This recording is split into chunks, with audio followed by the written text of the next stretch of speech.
Protiv puževa, protiv lukove muhe, buhača i gusjenica, kao dodatak kompostu ili za obogaćivanje tla. Pepeo od drveta se koristi u vrtovima za brojne namjene. S obzirom na to da je pepeo nastao sagorjevanjem biljaka, on sadrži 13 osnovnih elemenata potrebnih za rast biljaka. Izvrstan je izvor kalcija, kalija, fosfora i mikroelemenata za vrt. Njegova glavna zadaća u tlu je smanjenje kiselosti sredine.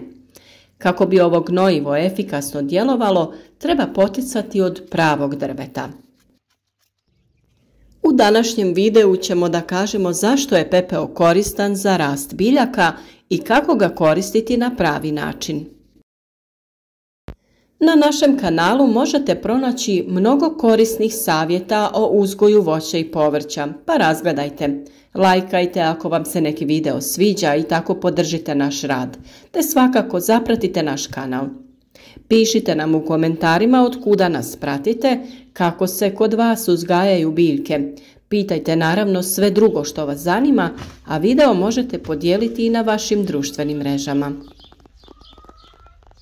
Kada drvo gori, dušik i sumpor se gube u plinovitom stanju, a kalcij, kalij, magnezij, fosfor i drugi mikroelementi ostaju u pepelu.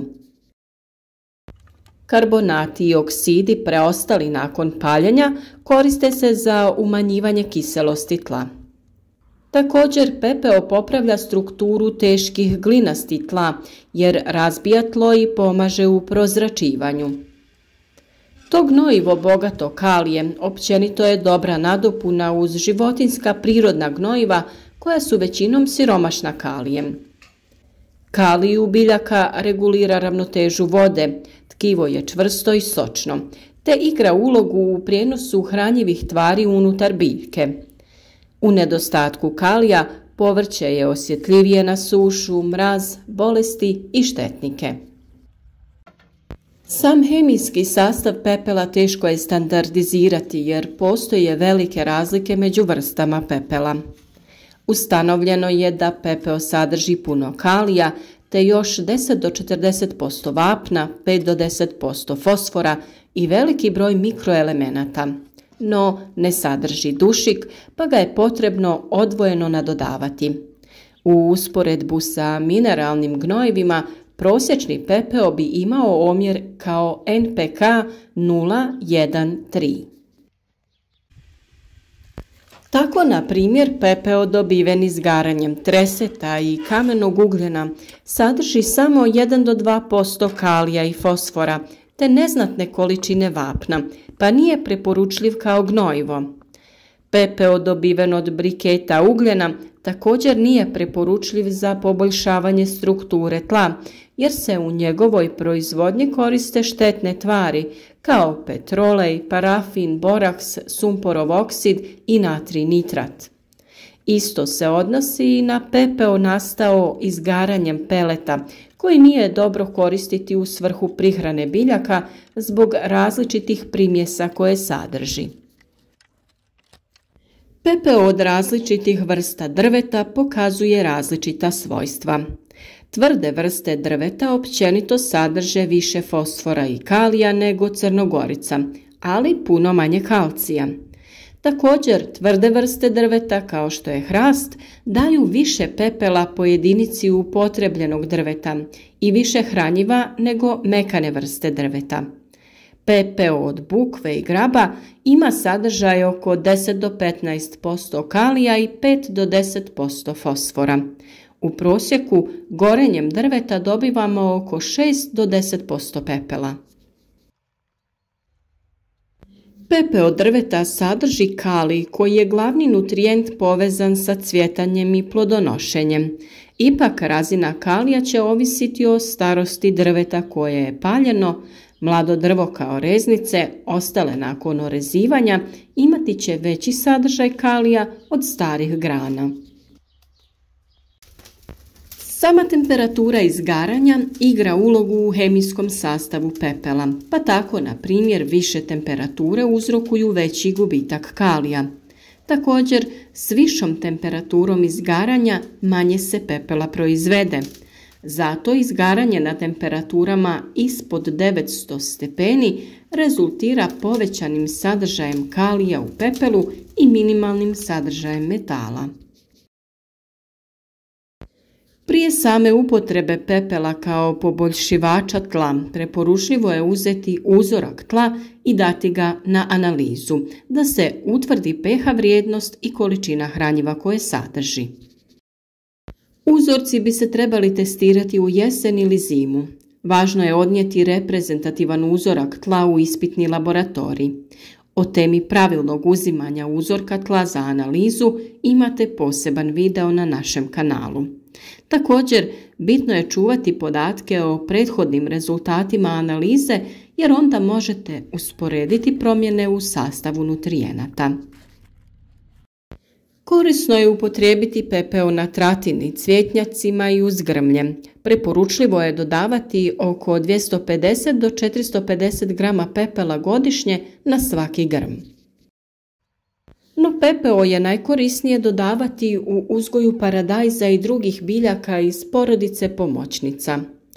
Uzgoj povrća kojemu je potreban kalij, primjerice pastrnaka, mrkve i celera, može se pospješiti primjenom drvenog pepela. Voli ga i cikla te tikvice. Mahune, graha i graška će biti punije ako upotrebljavate pepeo. Pa da kažemo i nešto na koji način se koristi pepeo. Pepeo se može dodavati u povrtnjak direktno na tlo u količini od 50 do 150 grama po metru kvadratnom. Nakon posipanja ugrabite ga u zemlju ne oštećujući korijenje ili ga nakon rasprostiranja na površini tla u sloju od 3 do 5 cm motokultivatorom izmješajte dublje u tlo. Treba paziti da se sjeme ne stavlja direktno na pepeo. Ono što je važno jeste da se što ravnomjernije pospe pepeo po tlu, što je teško dostižno zbog njegovih fizikalnih svojstava. Prije primjene moramo znati da ga možemo upotrebljavati samog ili u kombinaciji sa drugim gnojivima ili tvarima. Njegova učinkovitost se povećava kada se primjenjuje u kombinaciji sa kompostom ili humusom. Ono o čemu smo govorili u proljeće jeste to da pepelom možemo posuti gomolje krompira prije sadnje. Time ih štitimo od bolesti i napada štetnika, a istovremeno ih oblažemo hranjivima. Koristi se 1 kg na 30 kg sjemenskog krompira. Ukoliko dijelimo gomolje, onda rane od rezanja možemo dezinficirati tako što ćemo ih posuti njime. Lučice crvenog i bijelog luka prije sadnje također možemo dezinficirati u otopini vode i praha pepela. U 1 litru vode dodajte 100 grama pepela, izmješajte i u to potopite lučice na sat vremena. Nakon toga ih lagano osušite i pristupite sadnji. Kupusnjače i repe ga vole i možemo ga dodavati prilikom pripreme zemljišta ili kada obavljamo sadnju presadnica kupusnjača. U svaku sadnu jamu se doda šaka pepela ili 1 jušna žlica i izmiješa se sa zemljom. Može se koristiti i u svrhu zaštite kupusnjača od štetnika. Kada biljke formiraju 2 do 3 prava lista, mogu se njime posuti kako bi se zaštitile od štetnika. U periodu vegetacije tretiranje se može obavljati više puta, posebno nakon kiše.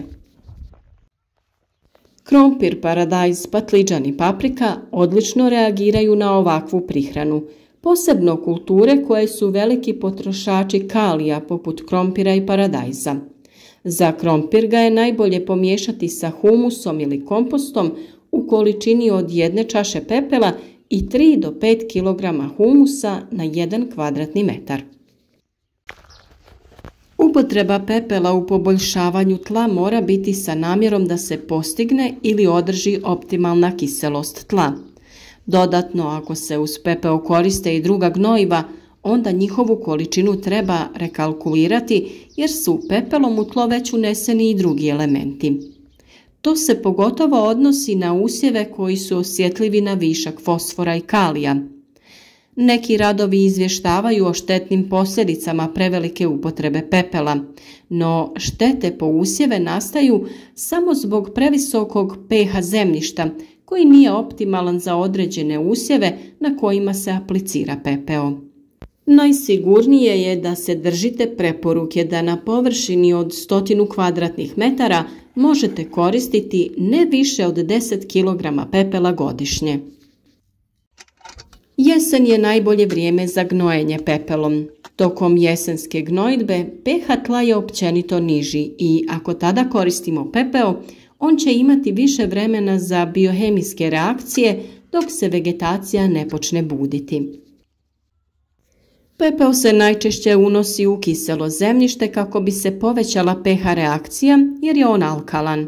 Može se dodati u zemljište prilikom glavne obrade i pripreme, u vrijeme sadnje u sadne jame, ali i kao prihrana tokom vegetacije te kao zaštitno sredstvo. Najbolje ga je kombinirati sa zalijevanjem ili miješanjem sa zemljom kako bi što prije djelovao i kako ga vjetar ne bi raznio. Nemojte upotrebljavati pepeo na lužnatim tlima ili uz biljke koje vole kisel okoliš. Lužnatim tlima potrebno je dodati sumpor. Nemojte koristiti pepeo uz tek proklijale biljke jer pepeo sadrži previše soli za klijance. Pepeo možemo upotrijebiti i u zaštiti biljaka od bolesti i raznih štetnika. Pospite pepeo oko biljke koju želite zaštititi tako da onemogućite prilaz organizmima koji prilaze po tlu. Tako će mravi odustati od jagoda, a puževi odustati od lisnatog povrća. Ali kada se pepeo jednom navlaži, gubi svoja repelentna svojstva. Također trebate znati da učestala upotreba pepela na ovaj način može previše podignuti pH vrijednost tla ili akumulirati visoke razine soli štetne za biljke. Suhim pepelom možete zaprašivati krompir sve do pojave cvjetova da biste ga zaštitili od zlatica. Pospite i kupusnjače kako bi ih zaštitili od napada buhača i gusjenica. Biljke se može i prskati vodenom otopinom pepela, a o svim načinima pripreme i korištenja pepela imate poseban video na našem kanalu. Na ovaj način odbijaju se kukci koji se hrane lišćem. Prskanje je potrebno ponoviti 2 do 3 puta u razmaku od 8 do 10 dana. Također u kompostištu pepeo drveta se koristi za održavanje neutralno kisele sredine, koja je najbolja sredina pri kojoj mikroorganizmi rastvaraju organske tvari. Pospite pepeo na svaki sloj dodanog komposta. Pepeo također dodaje nutrijente kompostu. Najjednostavnije je zapamtiti da dodate onoliko pepela da ga nakon miješanja sa kompostom ne možete vizualno izdvojiti. Upotrebom pepela iz vlastite peći uštedjet ćete na gnojivu za svoje vrtove. Iako postoji nekoliko alternativa u upotrebi pepela u poboljšavanju tla, čini se logičnim da je najbolje zemlji vratiti ono što nam je zemlja dala. Ukoliko imate veće količine, pustite ga da se ohladi i pakujte u posude ili vrećice, spremite na suho mjesto i koristite po potrebi tokom sezone. Vjerujem da svi tražimo korisne načine kako da prihranimo i zaštitimo naše biljke. Zato vas pozivam da zapratite naš kanal ukoliko već niste i družite se s nama uz novi savjet svaki dan. Naš rad podržite lajkom, podijelite video na društvenim mrežama kako bi i drugi imali koristi od naših savjeta.